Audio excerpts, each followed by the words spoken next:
What's going on, y'all? Welcome to another edition of Incredible Ink TV. As you know, I'm your boy Ink, and today we're going to be watching 8 of rap's most infamous neighborhoods. But before we get into the video, I need y'all to do me a favor. Hit that subscribe button, please, as it helps with the algorithm on YouTube, as you know. Support the channel, and also hit that like button for me if you enjoy the content. So without further ado, sway, let's go. Neighborhoods. One of the most unique aspects of rap has to do with its autobiographical nature. The idea that the songs a rapper creates are based around real-life experiences that they've had. Because of this, it's not unusual for fans to feel like they intimately know their favorite artists. Often, people and places that were important to an artist will make their way into their music. Because of this, there are several neighborhoods across America that have become well known for their penchant for creating rappers. Often, these neighborhoods will be brought up in songs due to their violent nature, frequent obstacles, or long influence on hip-hop in general. True. Some neighborhoods are even known for birthing an entirely new subgenre of hip-hop. In some cases, a neighborhood can be made a household name simply because one rapper's meteoric success shed light on that area. Whether a neighborhood becomes iconic because of its long influence on the genre, or because of the way it's depicted in a song, you're bound to know about the neighborhoods on this list because you've surely heard them mentioned in several rap songs. Before we get started, make sure you like this video and subscribe to our channel. Now, here are 8 of the most famous neighborhoods in hip-hop. Number 8, Zone 3, Atlanta, Georgia. Wedged in the southeast corner of Atlanta, the many railroads that run through the neighborhood play a larger role in both the legal and illegal economy of Zone 3. Much of the city is in complete ruin, and homelessness runs rampant. Plagued by both drug manufacturing and distributing, the area's railroads are often utilized as trade for narcotics. Zone 3 is known for having the most abandoned homes out of any area in Atlanta, and it's also home to the United States Atlanta Penitentiary. And while this may seem like a bleak picture to paint about one of Atlanta's most infamous zones, the neighborhood does actually have a robust history of producing successful and influential rappers. Ludacris, 2 Chainz, and Young Thug are just a few of Zone 3's notable alumni. Rappers like Lil Keed, Gunna, and Rich the Kid also grew up in that area. And with Young Thug being one of today's most influential and respected rappers in the trap subgenre, it seems like Atlanta will continue to produce notable talent. I think out of all those rappers, my favorite rapper out of those rappers would be it's a toss-up between 2 Chainz and Young Thug. I mean, I know 2 Chainz don't got a whole lot of hits, and Young Thug's not as big as we thought he's gonna be, but I had to give the edge to Young Thug. Young Thug is definitely my favorite rapper out of Zone 3. If that's the case, then yeah, Young Thug. Thug has been vocal about his love for discovering new talent, and his desire to act as a mentor to up-and-coming talent. Who knows what Zone 3 will produce next? Number 7, Bankhead, Atlanta, Georgia. Yet another famous Atlanta neighborhood, Bankhead Bounce, also known as Zone 1, has raised some of Atlanta's most well-known rappers. Additionally, the neighborhood is the setting for T.I.'s critically acclaimed and highly influential 2003 album, Trap Music. That was a good album. Bankhead is a less influential part of Atlanta. However, in the 90s, Zone 1 was considered to be one of the most dangerous areas in Atlanta. After big-time drug dealers, the Miami Boys, fled Florida, the neighborhood was flooded with dangerously cheap drugs. So for those that don't know, Miami's just south of Florida, man. So if people ever get into some heat in Miami, best believe they go and hit the next state. Whether they stay in that state, they gonna either go through it or they gonna hide in that state.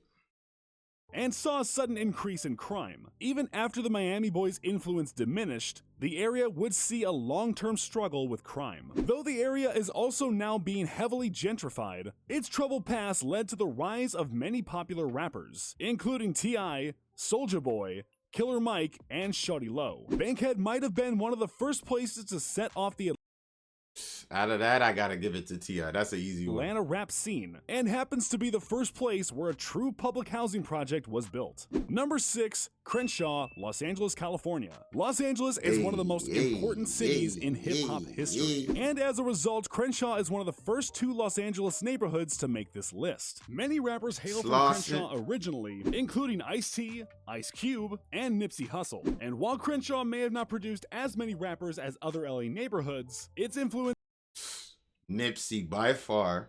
Rest in peace to the homie Nipsey Hussle, man. You already know. TMC, the marathon continues, and I mean that shit. And I apply that ethic to my work, my YouTube channel, whatever I'm doing, streaming on Twitch. I love Nipsey and his whole ethic, bro. Straight up.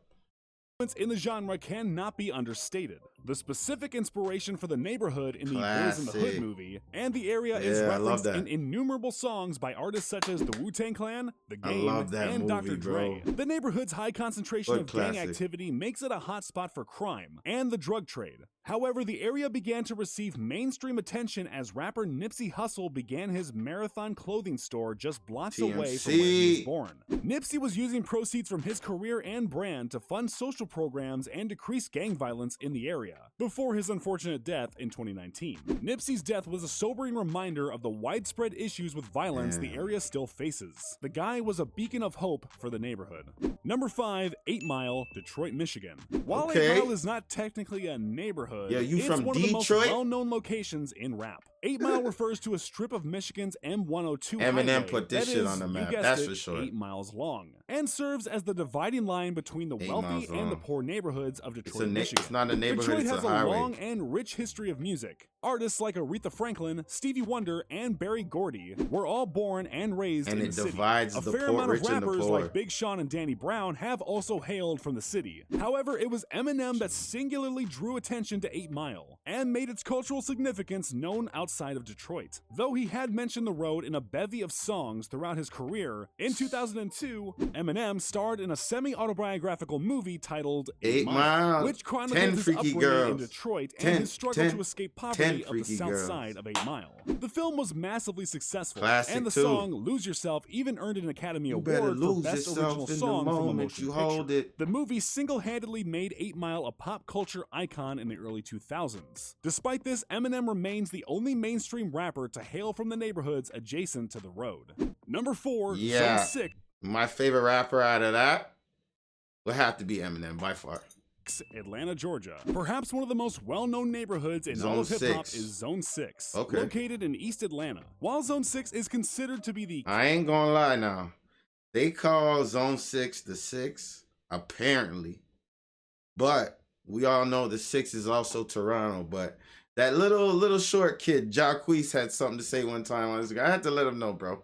This the 6, y'all Zone 6, all right? Capital of all of Atlanta's dangerous neighborhoods, it has also been a major force in the development of the Atlanta sound. Zone 6 has been home to a variety of successful and widely influential rappers. Many of the area's apartment complexes are occupied by heavy gang activity. In particular, the Edgewood Court Apartments complex is a hotbed for criminal activity. Police struggle to control the rampant violence caused by gang conflicts, and Zone 6 has seen a slow but steady increase in crime over the past few years. Despite the troubling increase in crime, the area still has seen a lot of gentrification, and what possibly used to be one of Gucci Mane's trap houses is now a coffee shop bookstore. Zone 6 first gained notoriety due to Gucci constantly referencing the neighborhood in his songs early on in his career. So hold on, Gucci, they said Gucci Mane's former trap house is now a coffee bookshop. I wonder if Gucci Mane the one that invested in that. He said, fuck that, I'm knocking down the trap house and investing in the Gucci, I mean, not the Gucci, the coffee and the bookshop. If he did that, you know the people of Atlanta, the government, whoever the fuck it is, they love him. I don't care what anybody says, bro. If he's giving back to the community like that, like destroying trap houses and building businesses, how can you deny that, man? His glory, bro. How? And several years later, we saw artists like Future and 21 Savage, both who are from Zone 6, become bona fide rap superstars. Zone 6 is without a doubt one of the most influential neighborhoods on this list, and is possibly a current capital of modern day. Damn, modern day trap. Yo, listen, I think my favorite artist out of that, damn, who the fuck is my favorite artist out of that? Oh shit. I'll probably have to go with probably Gucci, man. Fuck. Maybe Future. Future was had his run too. Trap music. Number 3, Compton, Los Angeles, California. Compton. Though technically considered a city instead of a neighborhood, Compton is small in size, about the same square footage of Atlanta's Zone 6. However, Compton is one of hip-hop's most influential and iconic areas. People from all over the world often drive to Compton to see what the hype is all about. The amount of famous rappers to hail from the city are staggering. From Kendrick Lamar to Dr. Dre to Schoolboy Q, a massive amount of your favorite artists called the streets of Compton home. In the early 90s, Compton became a cultural hub that helped define the West Coast sound of rap. However, perhaps the most influential artists to come from Compton are none other than NWA. Though not exactly the creators of gangster rap, NWA is often credited with the widespread popularization of the subgenre, and garnering enough attention to bring hip-hop in general into the mainstream consciousness. To this day, NWA remains one of the most successful hip-hop groups ever. Compton's extremely high crime rates, about 6 times more than the average American town, made it a hotspot for gang activity, drug trafficking, and murder. For many years, Compton was considered the most dangerous city in America. Though the city has seen a widespread decrease in crime over the last decade, Compton retains its dangerous reputation. I want to say my favorite, my favorite artist out of Compton probably is honestly The Game. The Game at one time was one of my favorite artists. I'll give NWA a close second just because they classed they, you know what I mean. They pretty much pioneered gangster shit out there on the West Coast. One of the groups that did at least. So I gotta give NWA they props. You know what I'm saying? Always, you know what I mean, and always gonna pay homage to the ones that paved the way. Took the lumps for us to shine. You feel what I'm saying? So. Number 2, Brooklyn, New York City. Before the internet blew away geographical constraints, hip-hop hotspots were relegated to mostly the East and West Coast, and few cities held much weight to the national debate as Brooklyn, New York. While New York City is often known as the city that never sleeps, and glamorized for its non-stop bustle, many areas of the city are crime-ridden and dangerous. Likewise, years before the gentrification of Brooklyn spread like wildfire, Brooklyn was one of the more dangerous boroughs in New York. In fact, it's this crime-ridden lifestyle that helped birth 2 of the most famous and influential rappers of all time, the Notorious B.I.G. and Jay-Z. Biggie was arguably the first rapper to ever hold the coveted title of King of New York, and pioneered much of modern hip-hop sound before his untimely passing at the age of 24. Stepping in a few years later to fill the void left by Biggie's death, Jay-Z is widely regarded as one of the best lyricists to ever write. Through his work, Jay-Z helped turn Brooklyn into a living, breathing creature. His songs helped explain his struggles, his misdeeds, and his bittersweet but undying love for the borough that raised him.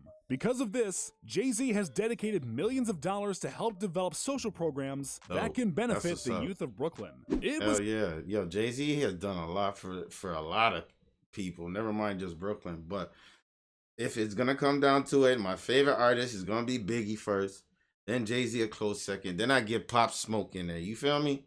Get that new drill wave in that bitch. It was more than just a flex when Jay-Z once claimed that he runs New York. Number 1, O-Block, Chicago, Illinois. Located in the greater Grand Crossing neighborhood, just south of downtown Chicago. Yo, you know why it's this? Okay, so they basically listed all the neighborhoods that throughout the years, maybe in the 90s, the 80s, the 90s, the early 2000s, and the 2010s, that I've always been there. Whether it's okay, so you notice that it's only California, New York, Georgia, and Illinois on this list.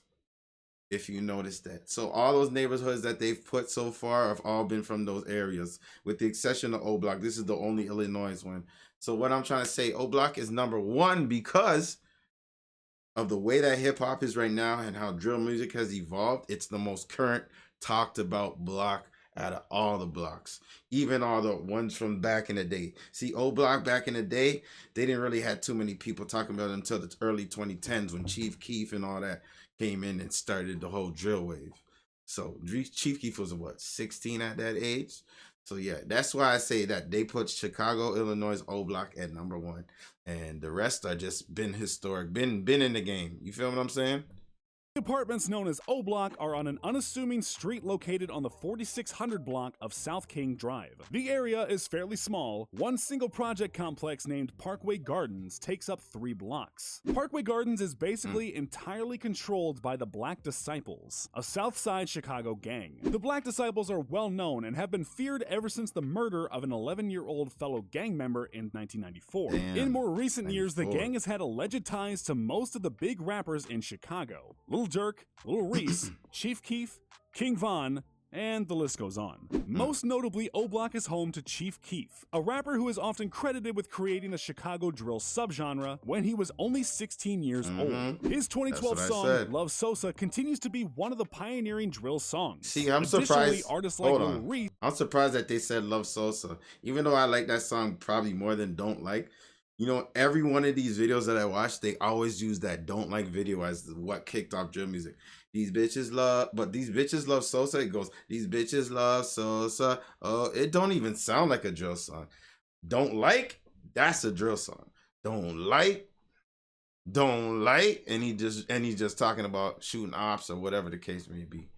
And the late King Von all hail from O Block. Unlike many of the other neighborhoods on this list, O Block continues to be plagued by violence, with gang-related activity actually increasing over the past few years. You hear that? Unlike all the other blocks, this block has been increasing in violence in the past few years. The other blocks has either probably stayed the same or lowered down. That's crazy. This is why it's the most current talked about block in hip-hop right now. Interestingly enough, O Block is also the childhood home of one more notable person, former First Lady Michelle Obama, who grew up in Parkway Gardens. Not to mention the fact that the apartment complex is on the National Register of Historic Places because of its architectural significance and role in African-American community development. So which neighborhood on this list do you think is the most influential? Let me know in the comments. And before you leave, don't forget... Okay, so what do y'all think? Y'all think they missed any neighborhoods? If y'all think they missed any neighborhoods, let me know in the comments below. If there's any neighborhoods that you felt like should have been on the list that didn't make it, feel free to let me know in the comments below. You feel what I'm saying? But I appreciate y'all coming and kicking with me for another one of these, man. These incredible reaction videos. Y'all been amazing to me. Please don't forget to subscribe, man. It's your boy, Ain't This Tech Gang. Book your appointment at the front desk. Yeah. Let's get it. Gang.